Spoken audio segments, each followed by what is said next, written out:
whatever they have done, we've been doing it longer than them. So exactly. And I saw Juanita too, so I already know. You know what I'm talking about. Bukky, the process in casting you was a bit different to proceed to the usual, you know, you go for an audition and stuff like that. So had you seen the script? At which point did you see the script? And I guess, how did it come? What did you see about Roxanne in that script that really like resonated with you? And was it, I don't know, did you see the script during the kind of rehearsal research process? Right, so when we like first started the workshopping process, and it was just us girls going to different parts of London and like submerging with other girls in London, I think it was that really made me really want to be a part of this process. Was it felt freeing to be able to go somewhere and do something with this group of people. I didn't really feel bound. I don't know, even if the locations weren't exciting, even if it was like a warehouse in the middle of North London, it just felt like I was experiencing something that was so different to my everyday life. So I was just so not ready for that, but I was drawn towards it so much. It really excited me, the idea of doing something or being something that was it was such a juxtaposition to my everyday life. We actually saw the story blocks in the middle of the workshopping process. So the writers put the beats of the story on these like post-it notes and they blocked it out. And that's when we all first heard the story. And I remember just thinking like, this is such a mundane story, because that's what it is. So I guess like throughout the process, I will keep it like a buck and I won't lie to you guys. I wasn't really focused on the story. I was more so focused on the people I was going to be telling the story with. And then as I like stepped on set and started performing, that's when I started to look at the story in a very respective way. And I just realized that this was somebody's reality. And that kind of process really made me feel really sonder and realize how I am the narrator. I'm not the narrator, sorry. I'm the main character in the own narration of my own story, and everyone is the main character. Jumping in and being somebody else's main character was a very weird and enlightening experience. Thank you.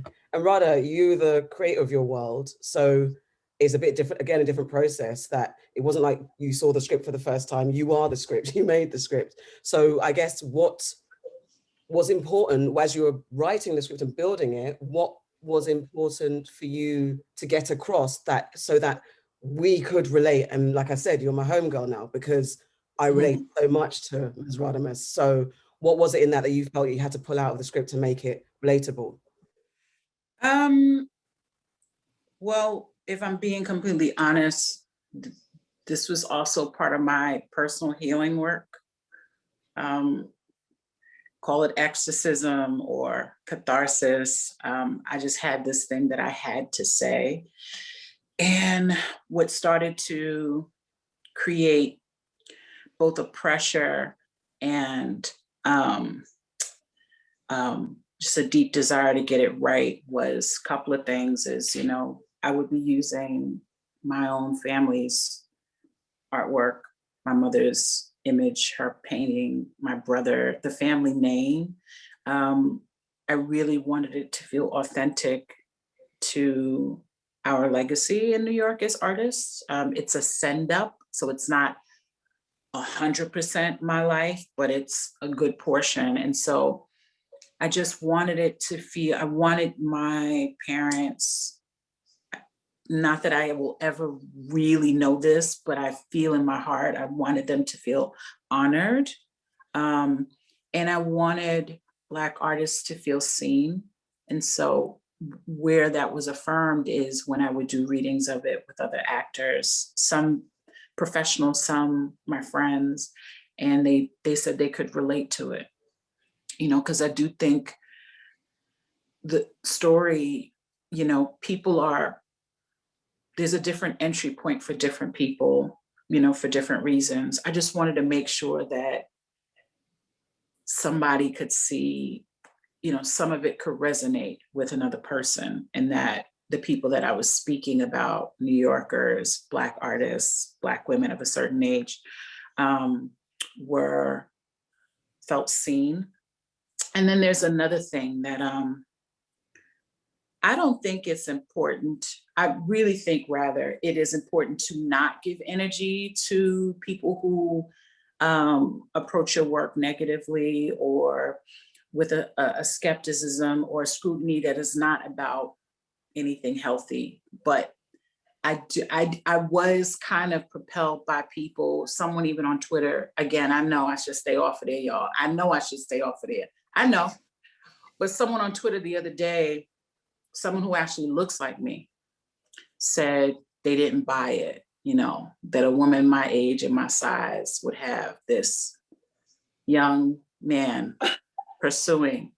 And I picked up my phone and I said, really? You want me to go through my contacts right now, girl?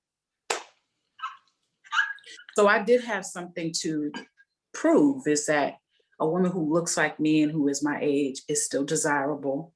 We still get down. Sometimes we like them young and we don't need to be ashamed about it. So that became another engine, is speaking for that woman and saying, I said this the other day, it's like, there was a part of me that was like, oh God, can we just lose 30 pounds before we start shooting? And then there was another part of me that was like, no, you can't. Because even with that extra 30, 40 pounds, you're still desirable. So that started to become, and I'm not the Lizzo of filmmaking, right? Like I'm not anybody's body positivity, whatever, you know what I'm saying? This is where I am right now. But I knew making the film with the body that I have in that moment, as opposed to being 50 pounds lighter, would actually mean something. And so at that point, it went beyond the script. It went beyond, our Black and white aesthetic. It really was just about being on the screen and affirming that we too are desirable, and we get down. So sorry. And Sorry, Miss Alfrey, to take it there, but wait. You apologizing to me for what part of it? People online be like, I don't buy it. I don't think that this guy, and I'm like, okay, let me. You know what? No. Well, I won't get them fired up today because you know the truth. Yeah, exactly. I'm very mean something, do something, and all those years, And whatever they have done, we've been doing it longer than them. So exactly. And I saw Juanita too, so I already know. You know what I'm talking about. And my husband, who is 6 years younger than I am, wrote that for me. Yeah. There you go.